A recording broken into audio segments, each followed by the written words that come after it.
विश्व को उत्पन्न पालन लय करने वाले हैं ऐसे परमात्मा।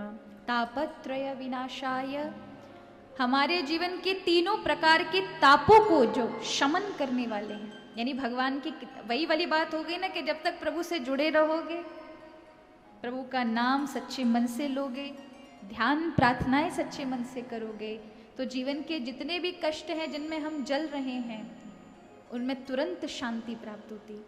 देखिए वर्षा तो हर जगह होगी, है ना। वर्षा के मौसम में निकलोगे, वर्षा चारों ओर पड़ी होगी, पर छतरी होगी तो बच जाओगे, और छातो ना भयो तो भीगोगे ही भीगोगे महाराज। वैसे ही जीवन रूपी इस संसार में दुख रूपी वर्षा होगी होगी।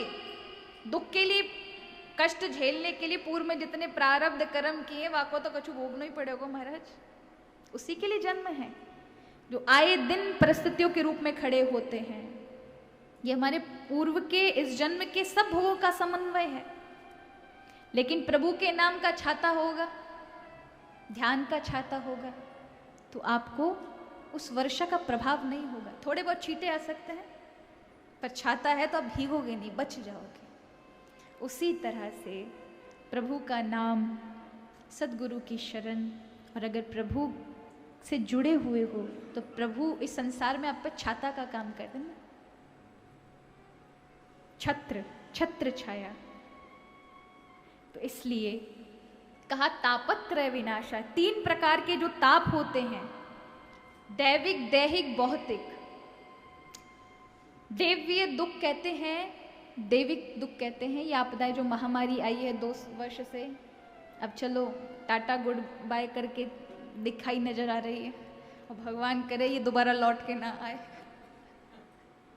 जाने बड़ो परेशान कर लियो महाराज, पर बहुत कुछ सीखने लायक भी है।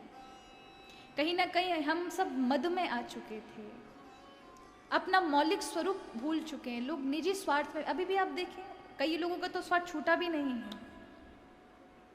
हमें कहीं ना कहीं ये चिंतन करने का समय था कि अपने आप को सुधारें, कहाँ आप लोगों ने गलती की है।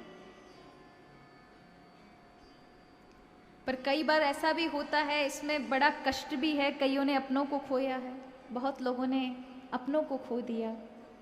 अब उसमें ये नहीं कह सकते कि वो सब पापी लोग थे जिन्होंने, कई तो ऐसे, जरूरी नहीं सारे के सारे पापी हों, ऐसे धर्मात्मा जिन्होंने अपने जीवन में कभी कुछ गलत नहीं किया, ऐसे लोग भी चले गए।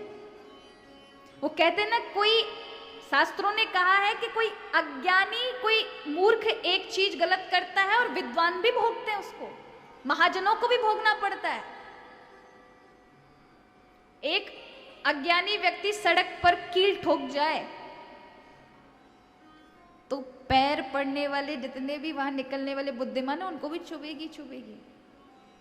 उसी प्रकार से किसी एक मूर्ख की भूल से, किसी एक ऐसे अबोध की भूल से सबको भोगना पड़ता है उस कार्य को, उस चीज को। तो इस महामारी ने सबको परेशान किया है। ये भी एक दैवीय पीड़ा है जो सब पर एक साथ ही बीती। एक दैवीय पीड़ा का स्वरूप ये भी है कि जीवन में सब कुछ है लेकिन मन अशांत है, परिवार में बन नहीं रही, किसी में प्रेम का, सब में प्रेम का अभाव हो, इससे भी दैवीय पीड़ा कहते हैं। दैहिक पीड़ा माने तन सुखी नहीं है, सब कुछ है लेकिन तन बीमार है। एक दुख होता है भौतिक, जीवन में तन अच्छा है, मन अच्छा है, लेकिन धन नहीं है, मन का सा कर नहीं पा रहे।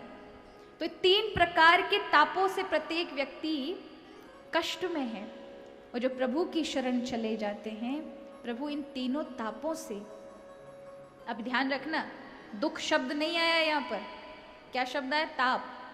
दुख और ताप में अंतर होता है। ऐसा नहीं कहा कि भगवान दुख समाप्त कर देंगे, दुख के लिए तो आप भोगने के लिए आए हो महाराज। एक दुख, अब बताइए बचपन में इतने सारे, बचपन से लेकर आज तक दुख की समाप्ति हुई क्या?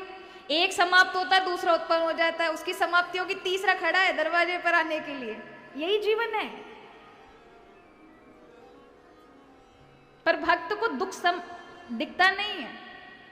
जो भगवान के चरणों में हो, भगवान के जिसने चरण पकड़ लिए, उसे कैसा कष्ट, वो तो वो सोचता है कि प्रभु जो मेरे कर्म प्रारब्ध से मुझे भोगना है वो तो मैं भोगूंगा, लेकिन आपके नाम से जो भी कर्म करूं उसका परिणाम जो भी मिले मुझे, मैं जानता हूं कि वो आपकी कृपा है।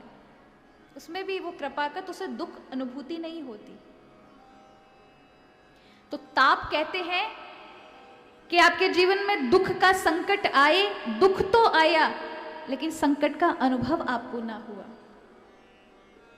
गरम पात्र है, किसी पात्र में कोई चीज रखी है, जैसे कि जल रखा है, जल गर्म हो रहा है, जल गर्म हो रहा है और आपने गर्म पात्र जो अग्नि के ऊपर जल रहा है उस पर उंगली डाली तो आपकी उंगली जल जाएगी।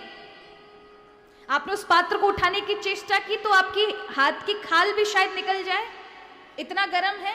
लेकिन उसी को अगर आपने कपड़े से उठा दिया तो ताप नहीं लगेगा, हाथ नहीं जलेंगे। उसी प्रकार जीवन में ऐसे ही गरम गरम दुख आएंगे, लेकिन भगवान रूपी, नाम रूपी, भक्ति रूपी कपड़ा होगा तो दुखों का आपको ताप नहीं होगा। तो तापत्रय विनाशाय श्री कृष्णाय वयम नुमः। हे प्रभु, आपको प्रणाम कर लेने मात्र से 3 प्रकार के ताप नष्ट हो जाते हैं।